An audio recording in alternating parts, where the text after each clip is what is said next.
Қаржылық мониторинг агенттігі Алматы қаласы бойынша департаменті Амир Капитал қаржы пирамидасын құру және оны басқару фактісі бойынша тергеуді жүргізуде.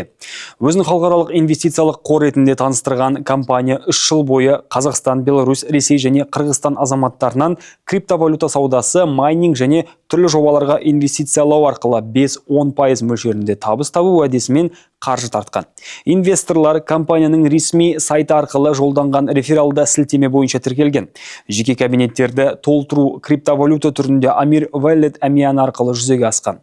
Түскен қаражат қаржы пирамидасының принципі бойынша бөлініп отырған, яғни бұрын тіркелген қатысушыларға төлемдер кейінгі салымшылардың қаржысы есебінен төленген.